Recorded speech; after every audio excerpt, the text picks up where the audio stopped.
vi ankommet på Brandloven, Jiuzhaigzan, og det er herfra, vi tager til Jiuzhaigou, hvor der er et rigtig flot scenic, hvor der er rigtig flot, kan man sige. Nu er 9 trapper, tager pulsen fra. Temperaturen er faldet med 10, og vi skal videre herfra til Jiuzhaigou med noget bus eller bil. Så ja, vi er kommet op i bjergene.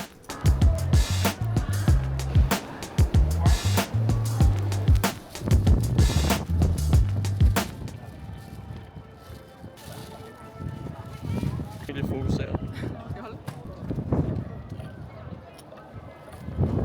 Jeg tror, vi mangler selv. Meget tomater.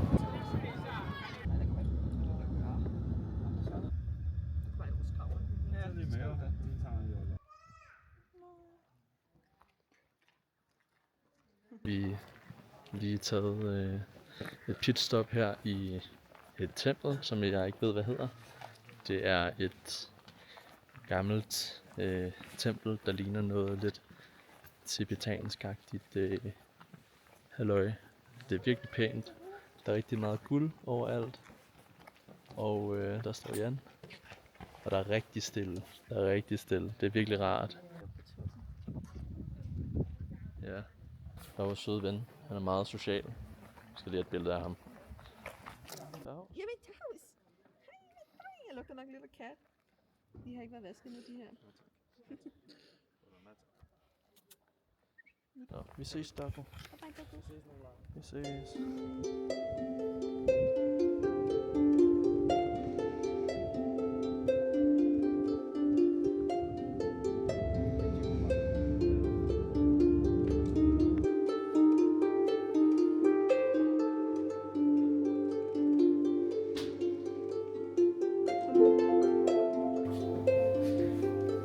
Så vi er kommet i vores hotel, og det er pivfrækt og mega hyggeligt, og vi er meget sultne. Det var en lang tur, vi kørte i 2 timer, og det er noget begyndt at regne.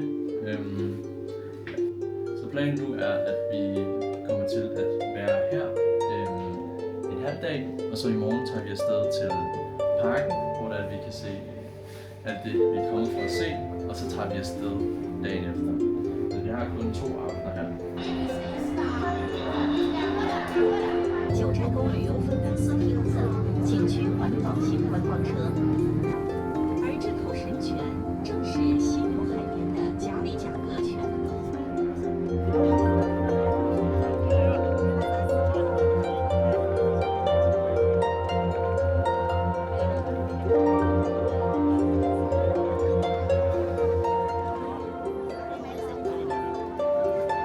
Så nu er vi i Jiuzhaigou, vores første stop, og som I kan se heroppe, hvis du går herover, kameramand, ja tak, godt, så er der virkelig flot, og det er lige præcis derfor, vi er taget hertil faktisk, for at få den her natur, og det er ikke oftest, man ser den her natur i Kina, i et tolerant vejr, eller hvordan kan man sige det? I et vejr, man kan tolerere, og det synes jeg er mega fedt, at jeg ligesom kan drip out med min Arc'teryx og min jakke og mine bukser og sådan noget. Det kan jeg rigtig godt lide. Så stay tuned. Vi kommer til at se nogle meget flottere områder måske. Jeg ved ikke, hvad jeg skal forvente. Jeg håber, der er mindre crowded nogle af stederne. Så vi ses. Lidt weird.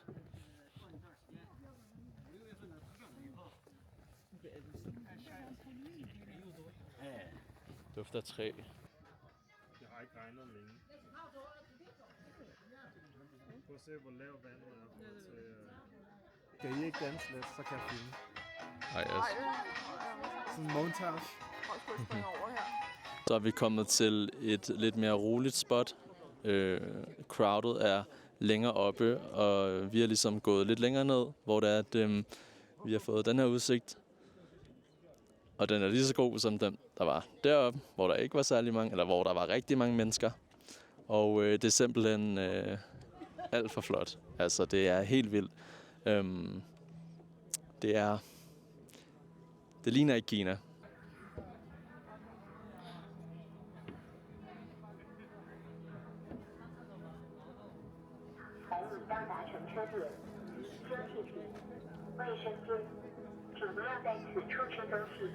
Så er vi ved Colorful Lake, som er en af attraktionerne her i Jiuzhaigou.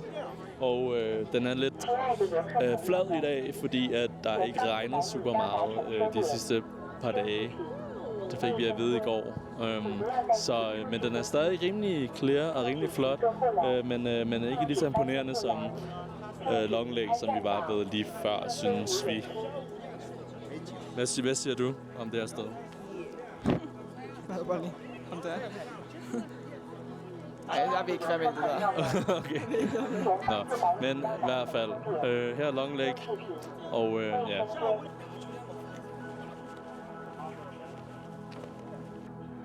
Jo, men folk er sådan lidt, så fodrer de den og sådan noget. Skal vi lige i Sofia?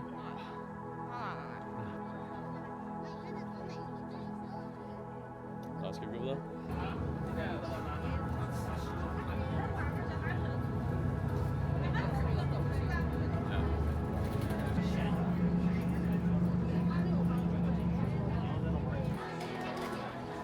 Smager den godt?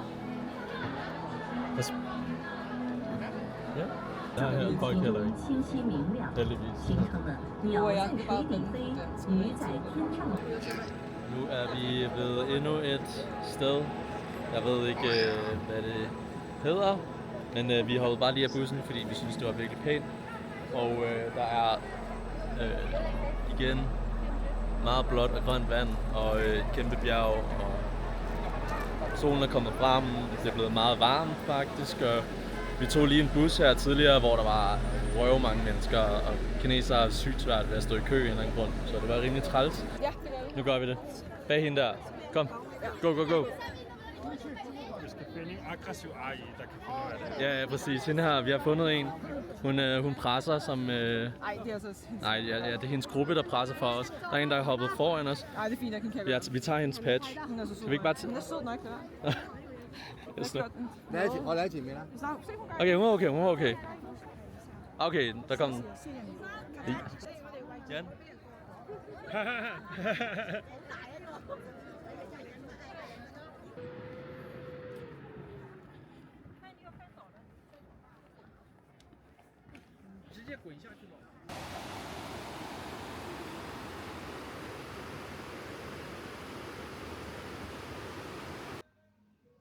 Så er det sidste dag her i Jiuzhaigou, og nu skal vi tilbage til Chengdu, hvor det er, at vi skal overnatte en aften.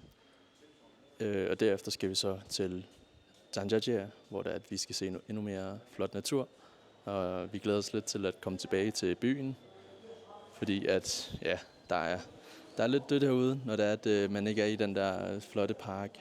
Så nu skal vi bare tjekke ud, og så skal vi køre en 2 timer, 1,5 times køretur til lufthavnen, og så er det, at vi tager flyet derfra. 他在哪里啊？他去成都办件事儿。啊，是。再见啊！知道了啊。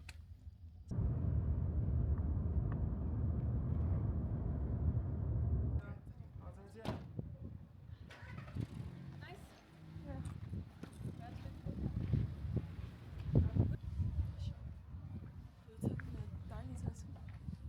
Jeg tror, vi er på en af de toppeste, mest døde lufthavne, der findes i Kina. Der er ikke så mange, der tager flyet. Her i Jiuzhaigou, så vi har hele lufthavnen for os selv næsten. Ligner det i hvert fald. Folk plejer at tage toget herud, så det bliver spændende at se. Der var den. Det er den der. Gate 3. Nå, det er fordi, der er China i lufthavn. Tror jeg.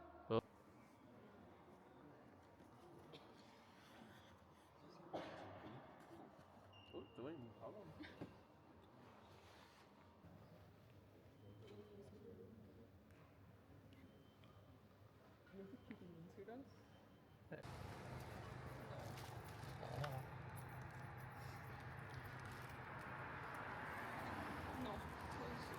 Det er 你的猫吗？ Hvordan vil give dit øje?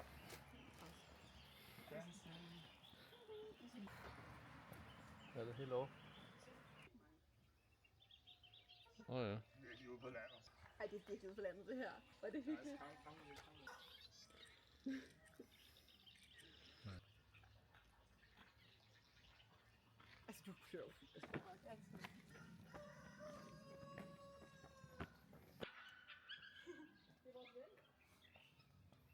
Det er godt. Så er vi kommet frem til vores hotel. Vi har været nede og spise lidt morgenmad og frokost af en art. Og vi er seriøst ude på landet. Og det er så flot og så smukt et område. Der er hunde, katte overalt. Og på vores hotel så bor der en hund, der hedder Su Tiao, som betyder pomfrit på kinesisk. Og den lille søde hvalp, som bare bor på hotellet. Og han er lidt sky, men vi håber, vi bliver gode venner med ham. Men prøv at se den her udsigt. Altså, det er helt sindssygt.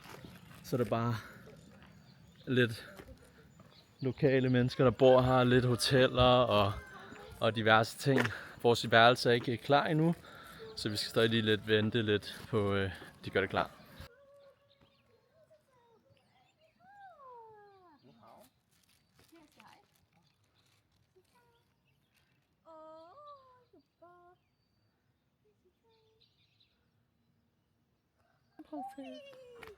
Hej. Hej, Musse. Oh. Den er ikke gammel. Nej, du er ikke gammel. Pomfrit. Du er ikke en gammel pomfrit, vel? Ja. Det er Su Tiao. Su Tiao. Du er en pomfrit. Lige også en pomfrit.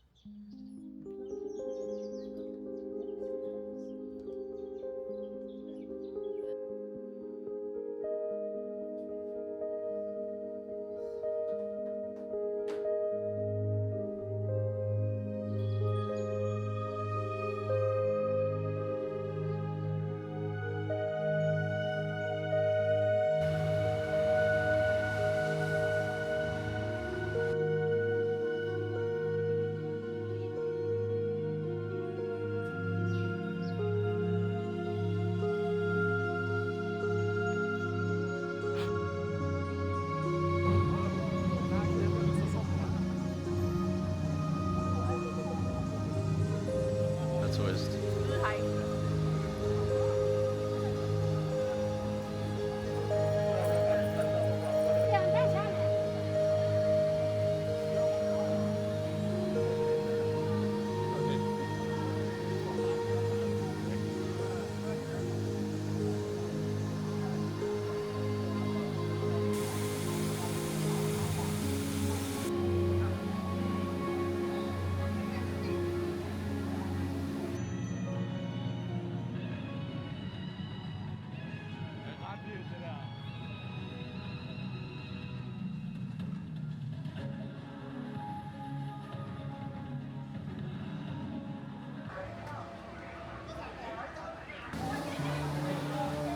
Så skal mig og Jan lige ned og købe nogle franskvarer.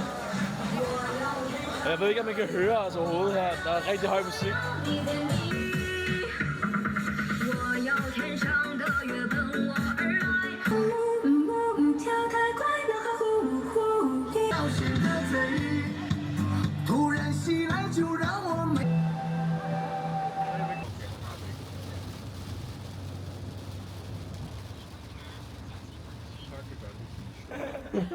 Så genialt.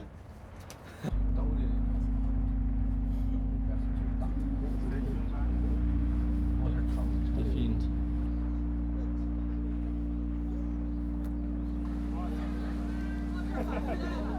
Nu skal vi op og se Tianmen Mountain, og der er lige en lille gåtur op på 2,7 km. Og der er rigtig mange mennesker, selvom det regner. Vi har taget regntøj på i dag. Det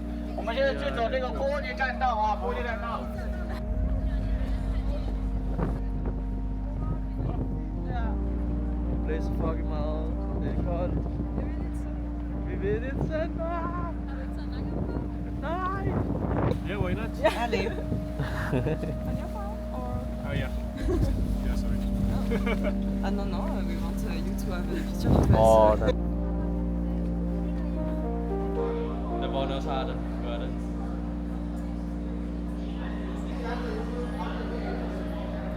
First narration eller tekst.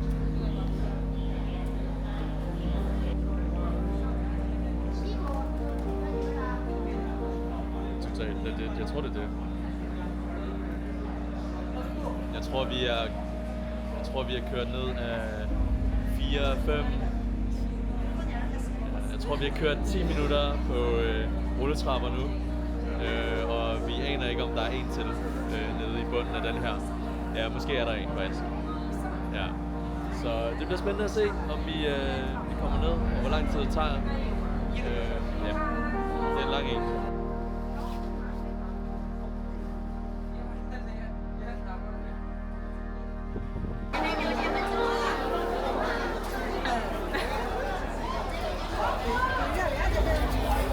Need to touch it. Yeah. Yeah, here. Oh shit.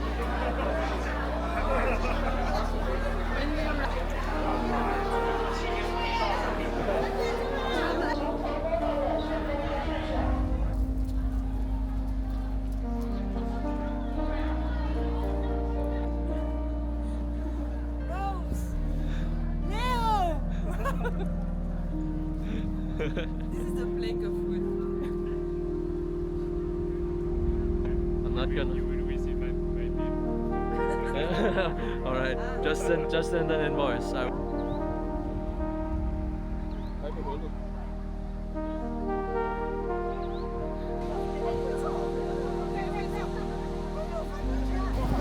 Så er vi kommet ned, og det stillede lidt af, tror jeg. Det føles sådan. Og der er rigtig flot. Det tror jeg faktisk, det er det, vi kommer for at se. Måske ikke så meget derovre på. Så det er Tianmen Mountain, og der er 1000 trapper op. 1000 skridt har vi fået at vide. Så det vi har gjort er, at vi er gået ned ad den, i stedet for op ad den, hvilket er lidt nøjere, lidt nervepirrende. Man kan godt mærke, det er benene nu. Så ja, og der er sygt mange mennesker herude. Det er bare optur. Jeg har ikke mere at sige. Det er godt.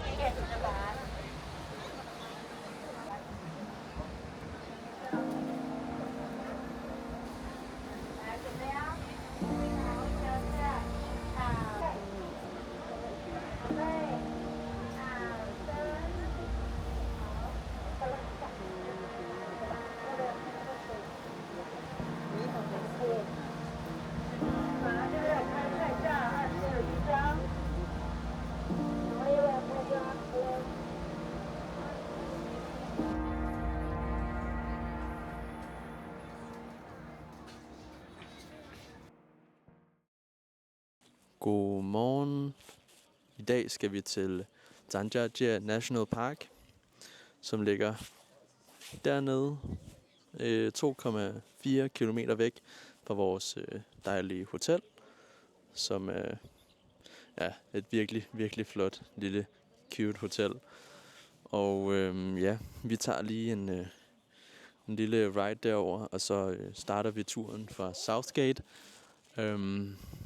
Zhangjiajie National Park har 2 gates, South and East, og vi har kigget lidt på TikTok og set, at folk som regel går fra East Gate til South Gate, fordi at der åbenbart er mindre crowd, men vi bor simpelthen så tæt på South Gate, at det giver ikke nogen mening for os at tage til East Gate. Det tager 20 minutter at køre derover, eller 30 minutter tror jeg næsten, og det er kun 2 minutter væk herfra. Så og det bliver spændende at se, om vejret er der til, at vi kan se de smukke bjerge. Det ser ud til, at der er rimelig skyde lige nu, og det skulle efter sigende være rigtig pænt, når det er så skyde, som det er nu. Så det glæder jeg mig rigtig meget til.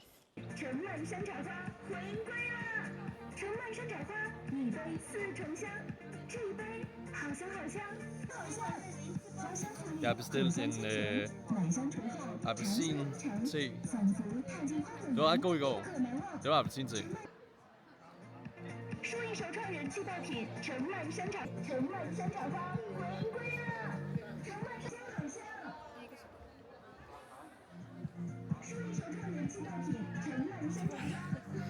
Indgangen Og bag mig, der er der en masse kinesere, der tager billeder, men også vejen op til Avatar Mountains. Og vi har sørget for at blande sådan en elektrolytdrik her. Fordi i Kina, så af en eller anden grund, så er der næsten ikke noget salt i noget mad.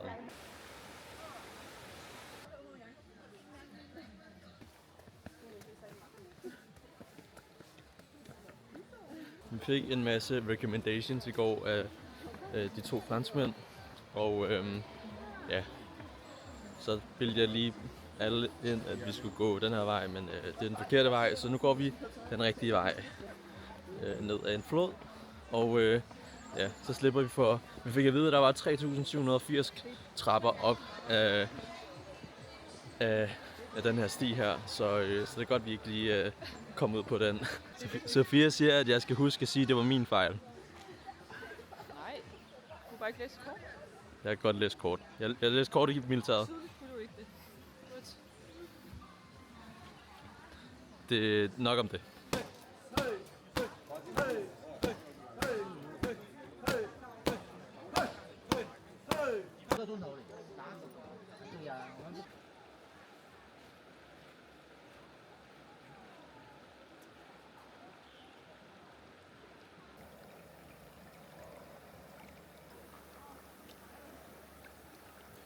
Det er begyndt at regne.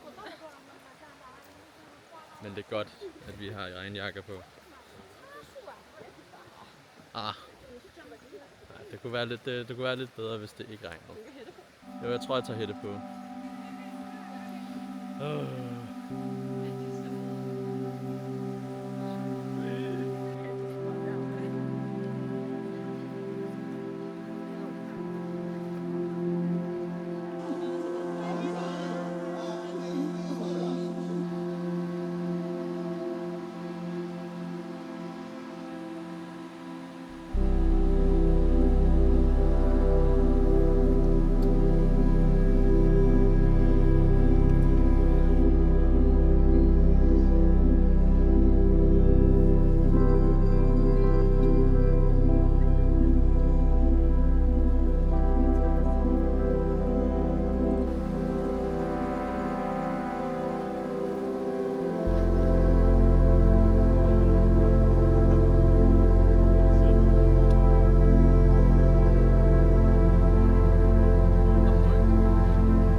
Så nu er vi ved The Avatar Mountains, der hvor Avatar er filmet, siger de.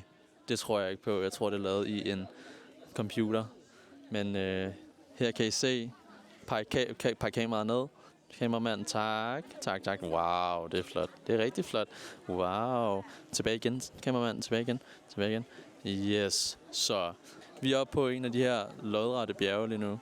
Og hvis man kigger ned Det kan vi ikke heroppe fra. Men hvis man kigger ned, så er der straight down. Så hvis man falder ud over, så falder du rigtig langt.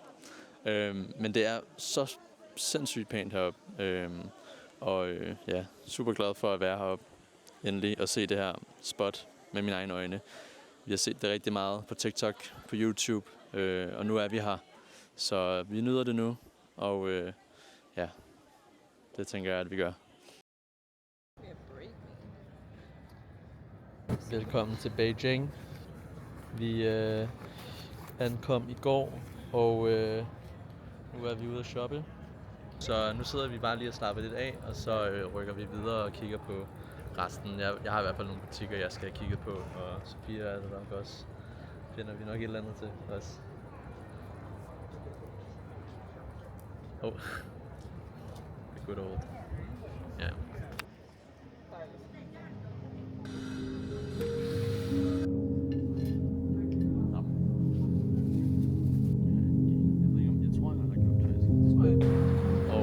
Nu er vi på vej ned til en kattecafé, vi har fundet på Apple Maps. Håber den er der, håber den findes. Ellers vil den her gåtur være forgæves på 1,2 kilometer. Plus og minus 100 meter. Men vi er der snart, og det er godt vejr. Solen er fremme. Der er et eller andet mærkeligt pollen i luften. Jeg ved ikke, hvad det er, jeg har fået ind i næsen. Men vejret er godt.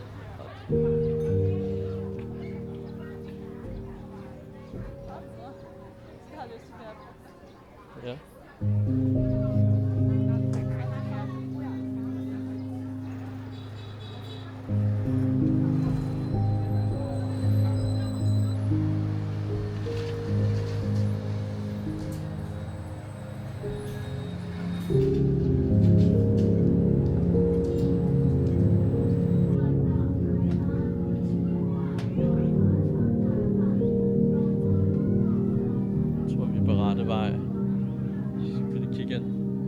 Der er en hund.